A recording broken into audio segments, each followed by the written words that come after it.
A new world speed record is set in Japan. A magnetically levitated train has tested at a speed of 361 miles per hour. The three-car train was tested for stability and durability. Officials say the bullet train will run at only 310 miles an hour when it goes into operation. These are the fastest passenger trains on Earth. The Shinkansen, or bullet train, could go 350 kilometers an hour. It's about twice as fast as a passenger train in North America. But they're still not fast enough for the people who run them. We are, at present, trying to implement a railway system that can achieve a speed of 500 kilometers an hour. And this is how they're planning to do it. At this test track a few hours from Tokyo, engineers are testing a new kind of train, one that floats on thin air and uses magnets for power. It's called Maglev, magnetic levitation. And Japan is one of the few countries trying to apply the technology to passenger rail. Our end goal is to come up with a railway system which is reliable, stable, and comfortable, like the present Shinkansen system. Here's how it works. There are rotating magnets built into the side of the train. There's also a row of magnets on the side of the track. The magnets on the train are aligned so that they're constantly being pulled towards the magnets that attract them and pushed away from magnets that repel them. The train does have wheels, but once it hits 140 kilometers an hour, the wheels are retracted, just like the wheels on an airplane after takeoff. But the train is then suspended in midair by the magnets, meaning there is no friction to slow it down. The magnetic force is all that's needed to propel it down this test track at jaw-dropping speeds. That was 500 kilometers an hour, about as fast as a plane. But the Maglev can go faster than that.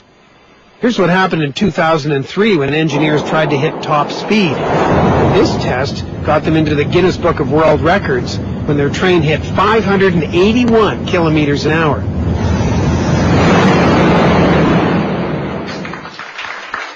But engineers didn't build this train and this track to break records. They're trying to build a train that's fast, safe, and economical enough to be used as a passenger train. The main issues we are now facing include improving durability, developing technology to reduce costs, and finally we are trying to improve the aerodynamics of the train. So every day engineers board this train armed with sophisticated instruments. They measure vibration and noise, critical issues if they're going to put passengers on the train and run it through crowded communities. They're also trying to improve the train's acceleration. Right now it takes 1.5 minutes to go from 0 to 500 kilometers an hour.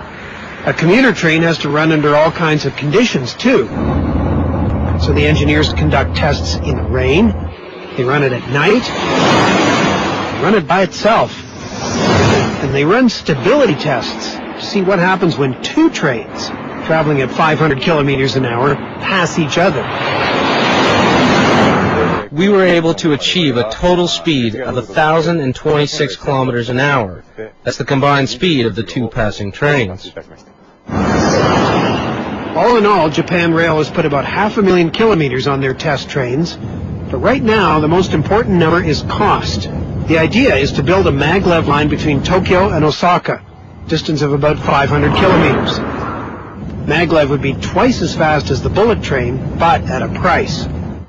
It costs twice as much to build a maglev line than a regular bullet train line. Which means running a maglev between Tokyo and Osaka would cost a whopping $100 billion. So engineers are looking at ways of using fewer magnetic panels, making those magnets cheaper, finding more economical ways to install them. Engineers have overcome all the technological challenges of getting this train up to speed. But unless they can bring down its cost, it may never pick up a single passenger.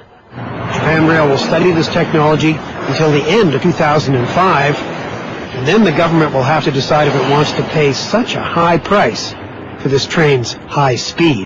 Maglev.